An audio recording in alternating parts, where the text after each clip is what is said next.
Pessoal, então vamos lá. Questão 1. Ao término de uma avaliação de matemática, os colegas da classe estavam discutindo o resultado de uma questão que pedia para calcular 32 elevado a 3 quintos menos 27 elevado a 2 terços. Entre os diferentes resultados comentados por eles, o correto é. Então, aqui na primeira questão, a gente tem 32 elevado a 3 quintos, tá? Então, o que eu faço? Eu vou colocar isso no radical, porque toda vez que eu tenho um número elevado a uma fração, ela pode ser escrita na forma de radical, sendo que o denominador da fração, ele é o índice da raiz, e o numerador da fração, ele é o expoente da base da potência, do número grande, certo? Então, a mesma coisa aqui, o 27 elevado a 2 terços, eu vou colocar no radical, ele vai ficar raiz, né, com o índice 3, e o 27 elevado a 2. Então, como que vocês vão resolver isso daqui? Primeira coisa que vocês vão ter que fazer é esse 32 elevado a 3. Como que resolve 32 elevado a 3? 32 vezes 32 vezes 32, certo? 27 é a mesma coisa, só que é 27 elevado a 2, então é apenas duas vezes. Então, você vai fazer 27 vezes 27. Depois que você fez o 32 elevado a 3, chegou no resultado, você vai fatorar, tá? Igual a gente fez, é simplificação de radicais. Lembra essa matéria que eu dei? Então, o número que deu lá do 32 elevado a 3, você vai colocar aqui e vai fatorar ele, dividir pelos números primos. Se ele for par, você vai começar a dividir por 2. E vai dividindo por 2 até ele não dar mais por 2. Quando ele não der mais por 2, você vai tentar o 3. Se não der por 3, 5 e assim por diante, certo? A mesma coisa, o 27 elevado a 2. O 27 elevado a 2, você vai colocar e vai fatorar. Se ele não for par, você vai tentar por 3. E ir dividindo por 3 até não dar mais para dividir por 3. Aí você passa para o 5, depois por 7, assim por diante, tá? Lembra os números primos. Depois que vocês fizerem a fatoração, aí vocês vão colocar o resultado da fatoração aqui, né? Quantos 2 deu elevado à quantidade de 2, se teve outro número elevado à quantidade deles, colocar no radical, né? Procurar o índice 5 para poder cortar, tá? Mesma coisa com o 27, né? O que deu lá da fatoração, esses números que deram aqui, vocês vão colocar ele com os expoentes dentro do radical, procurando deixar no mesmo índice da raiz para poder cortar. Os números que vocês conseguirem cortar da raiz, eles vão sair da raiz, certo? E vão multiplicar, e aí por último, depois que você tiver um resultado só, que você vai fazer a conta de menos, tá? E aí marcar uma das alternativas aqui, ok? Questão 2. Questão 2, a gente tem uma expressão numérica, né, com potência. Então, eu coloquei a expressão aqui para poder explicar para vocês. Aqui. A gente tem, peraí, deixa eu focar a câmera, aqui. 2 elevado a 1 quarto vezes 2 elevado a 3 quartos, mais 3 elevado a meio vezes 3 elevado a 3 meios. Aqui você poderia escrever no radical, mas não tem necessidade. É mais fácil ir pelo caminho das propriedades da potência. Como? Se eu tenho aqui a mesma base, eu posso repetir a base e somar os expoentes, tá? Depois que você fizer essa soma, aí você vai ver. Se der ainda uma fração que não der para dividir, você coloca no radical. Se ela for uma fração que é um número divisível, você resolve. Aqui, por exemplo, se 3 fosse divisível por 5 e desse inteiro, não ia precisar colocar no radical, tá? Então, aqui, depois que você repetiu a base, que é 2, e vai somar os expoentes, aqui nós temos uma facilidade, porque o denominador é o mesmo. Então, eu posso repetir o denominador e somar a parte de cima. Mesma coisa aqui, ó, repetiu 3, eu vou somar meio mais 3 meios, como o denominador é diferente, é só somar a parte de cima.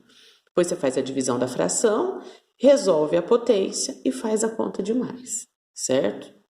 Facinho, essa, não tem erro. Questão 3.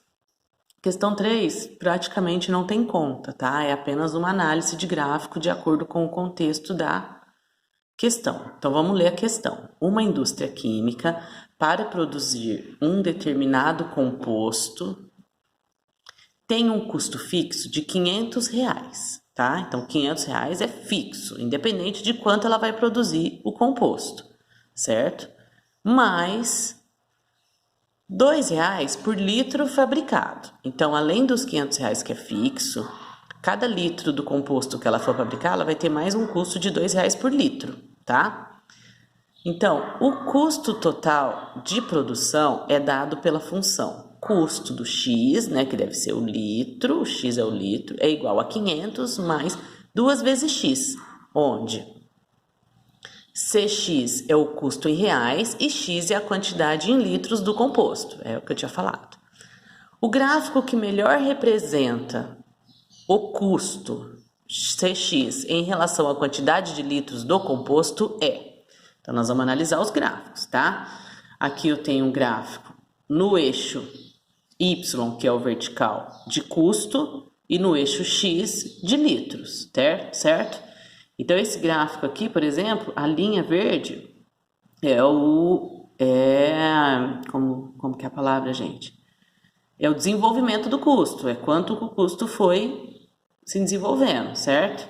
Então, ele vem aqui de um X antes de zero, ou seja, negativo, tá? Existe fabricar litros negativos? Aí a gente vai vendo, tá? Aqui, nesse gráfico, ele está falando que o custo sai do zero, né? Conforme você vai fabricando aqui, por exemplo, 1 litro, você vai ter um custo menor do que 500 e assim por diante, né?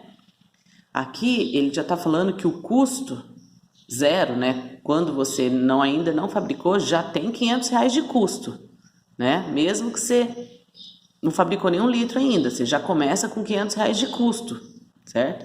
E depois, conforme você vai fabricando os litros, ele vai aumentando esse custo.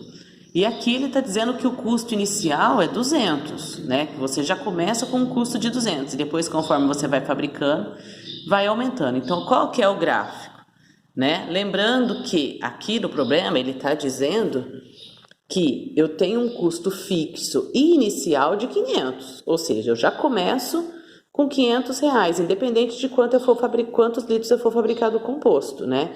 O que deve ser esse custo fixo? Que gastou com material, com máquina, né? Com a matéria-prima do composto. Então, ele já começa com R$ 500 de custo. E depois ele tem R$ 2 por litro fabricado, né? Aqui está a função. Qual desses gráficos vocês acham que é o que mais representa essa questão, né? Que já tem um custo inicial de 500 e depois vai aumentando o custo, certo? Analisa direitinho, pensa certinho antes de responder, tá, gente? Não vai chutando. A questão 4 também é sobre gráfico, tá? Não é difícil, também praticamente não precisa fazer conta, então vamos ler com atenção. Como tarefa de casa, um estudante teve que construir o gráfico abaixo. Então tá aqui o gráfico, vamos analisar o gráfico. Temos o eixo Y e o eixo X, certo? O que o gráfico aqui está me mostrando? Tá vendo que tem um pontinho aqui no gráfico?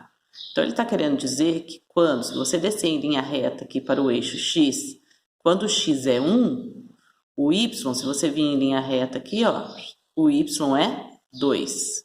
Então, quando o X é 1, o Y é 2.